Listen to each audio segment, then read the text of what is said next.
So going into the new remakes of the Higurashi franchise, the Higurashi no Naku Go and the Higurashi no Naku SOTSU, I was very skeptical, especially from the start when they came out with Go, because I don't know, Go just felt like it was missing something, to be honest. But it turned out that Go was a small price to pay for salvation in a sense, because Go, the events that happened in Go that we witnessed, came back in Sotsu and made like a lot more sense, and Sotsu surprised me, especially in the end. I did not expect any of this. Like it was a ride, it was a huge roller coaster. But I just need to say from now on, spoilers are definitely going to be in this video. I'm just going to be going over my whole recap.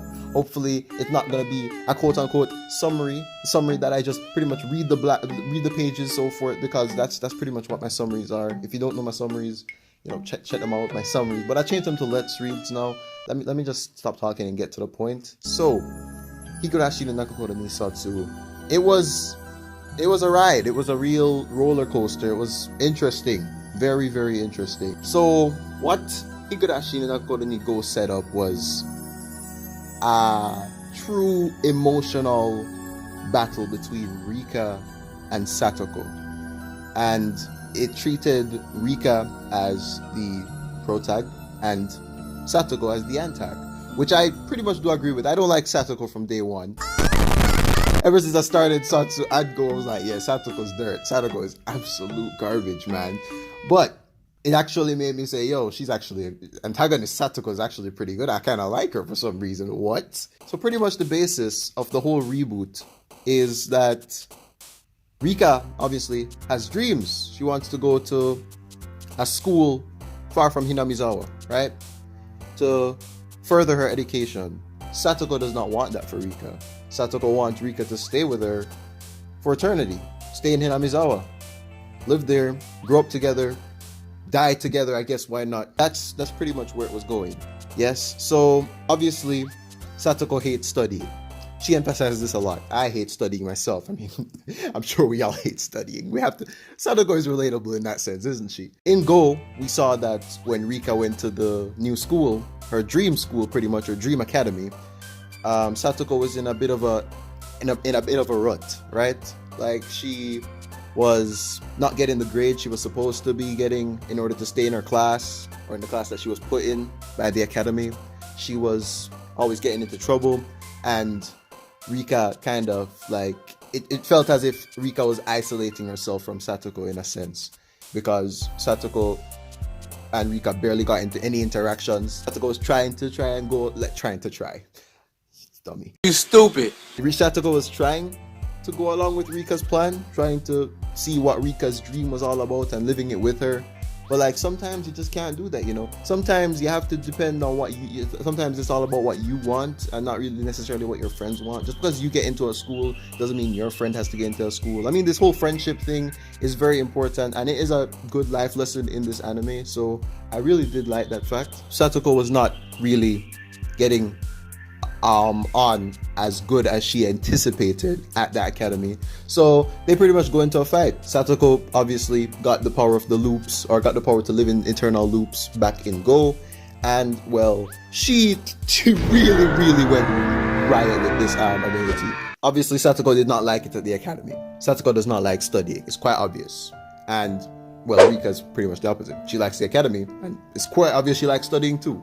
So Satoko was trying to put her in a loop after loop after loop after loop, trying to get her to change her mind and trying to get her to stay in Hinamizawa, trying to make sure that she's happy in Hinamizawa, trying to make sure that she has no other choice but to stay with Satoko in Hinamizawa, so that they can both live happily ever after. But obviously Rika doesn't want that. Rika has her own dreams and aspirations. It's not like Rika hates Hinamizawa by any means. It's just that Rika wants a new challenge.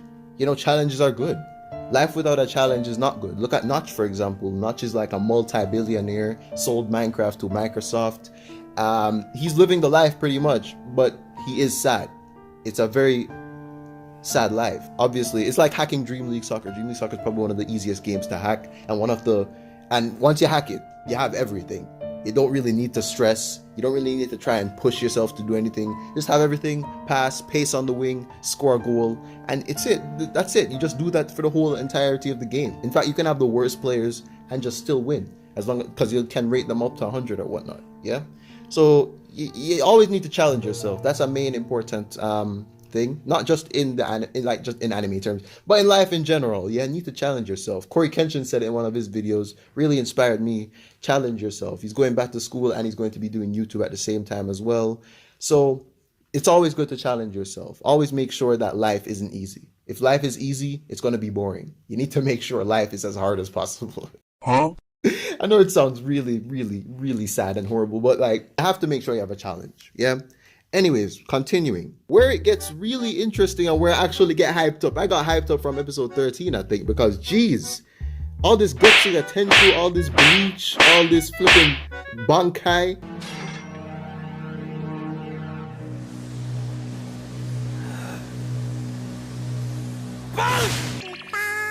He's too dangerous to be left alive. I like the reference that they did with Rika on the roof with Reina's Nata and Satoko with Keiichi's, well, it was pretty much Satoshi's baseball bat.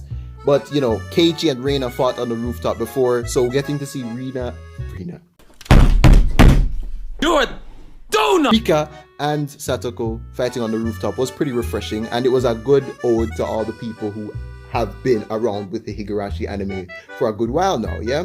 This girl by the name of Yue comes in, and she's like another one of the, another type of almighty goddess, I guess, like Hanyu is. So she was pretty much ruling this whole thing, and she gave Satoko the power to be living in the loops. Hanyu gave Rika the power to be living in the loops.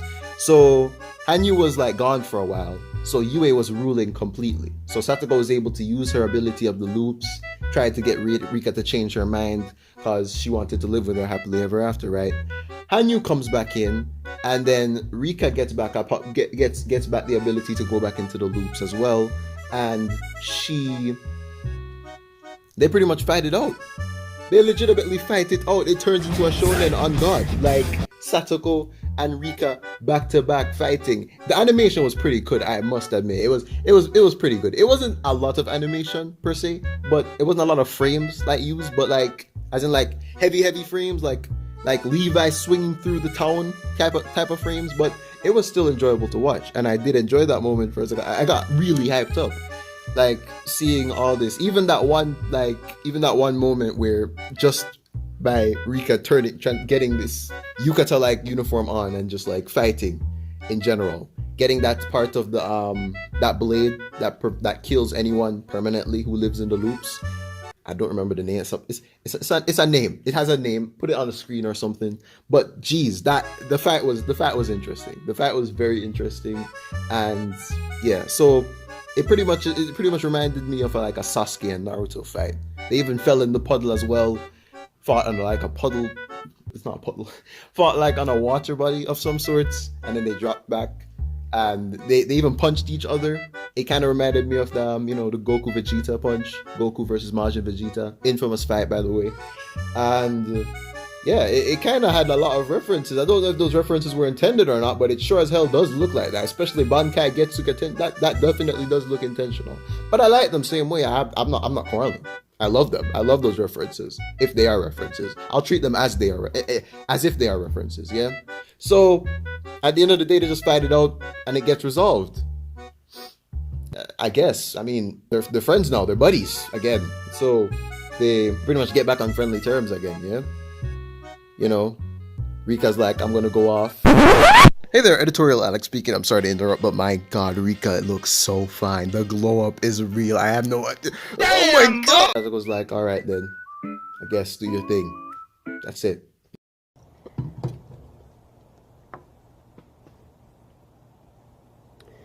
My disappointment is immeasurable, and my day is ruined. It only took a couple punches, couple kicks, couple slices, couple deaths. I'm dying. Help me. Just to finalize everything, you know. So at the end of the day, Mion, Reina, and Keiichi come pick them up from their battleground, and they pretty much just tell them a little bit about friendship. You know, friends don't necessarily have to be shackled towards each other. Penalty kick. Towards each other, right? Which comes back to what I said earlier, where Satoko wanted to follow Rika to see how life was, just because she wants to stay with her. I mean, you don't necessarily have to stay with your friends. I have a ton of, well, I don't have any friends at all, to be very honest. You don't necessarily have to stay with a friend close by just to keep the friendship going on. You have long-term friends. I got friends all over the world, pretty much. Stop the cap. Stop the cap right now. Stop the cap. Yeah, I know it's not believable, isn't it? If you want to do something and you have a dream, right? Your friend has a dream. You want to be with your friend, so you cancel your dream just to go with their dream. I mean, that's not how it works. You have to make sure you achieve what you want to. It's your life. You only live once as far as we're concerned. We're not immortal. Apparently, Satoko and Rika are immortal at the end of the series. They're like, oh, when they cry, whoever they are, we are the only ones who live in the eternal loops. We will live forever. Listen to that. We're not Satoko and Rika. We do not have the power to live in the loops. We need to live our lives to the fullest and make sure we achieve as much goals as possible. Achieve as much as we can in the minimum time we can. Hopefully it's the maximum time. In all the ways we can. And that's how we should live. And I like that they taught that lesson at the end. I mean, it was interesting. It really did surprise me. I didn't expect Passione to come out like this. Ryukishi 7 to like come out like this. But GOU was alright in order for Sotsu to be better than alright. I mean, Sotsu was a very enjoyable series in my opinion. It definitely gave another perspective of the whole series, you know? I've only watched the anime, really. I have the manga to finish reading. I still have the manga reading, and I've read chapters 1, 2, 3, 4 on this channel before, so please check that out. Link in the description below. Also, above there. I just have to make sure to pass it out there. So yeah, ladies and gentlemen, that is my thoughts on Sotsu. I enjoyed it. You know, I would probably give Sotsu probably like an 8 out of 10, to be honest. I enjoyed it. The fight scenes were very, very refreshing because we really got that with the first series. It's mainly just killing and slashing and some mystery, which I did like. But yeah, Sotsu was a very enjoyable series. It was fun. I have the games of Higurashi to play and the manga to read, as I said before, so I'll probably get into that now. But yeah, that's pretty much it. I hope you guys enjoyed my talk through or whatnot, my breakdown, whatever it was, whatever this is. But yeah, it's just how I felt about the whole series in general. Yeah. So Rika went off to school, Satoko stays in the village with Mio and etc. And that's how it ends for now. And Hanyu's there at the top of the Furde shrine, smiling. So it's happily ever after. Or so it seems. So yeah, that's about it, you know. But it is up to you and what you want to think. I mean, if you love the Dragon Ball Z, if you love all the fighting and stuff, all the excitement, it turned into a shonen at the end of it pretty much. So if you did love that, I mean, you love it. But if you didn't love it and you know, it's all about friendship and whatnot. Sure, it's a moral and whatnot, but like, Higurashi and about, like, it's not heavily based on friendship and whatnot. I mean, then again, you can't really take my word for it personally because I haven't necessarily read every chapter of Higurashi. I haven't read Umineko at all. I haven't played any of the games. All I have done is watch the anime. So, but I enjoyed it. I did enjoy it. The ending was a bit meh, but I did enjoy it. Still gonna give it an 8. But that's just my take. I don't have the best taste in anime. But yeah, that's just me. Oof. Wow, I did not expect it to go 7.0. Oh, that's painful.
Oof.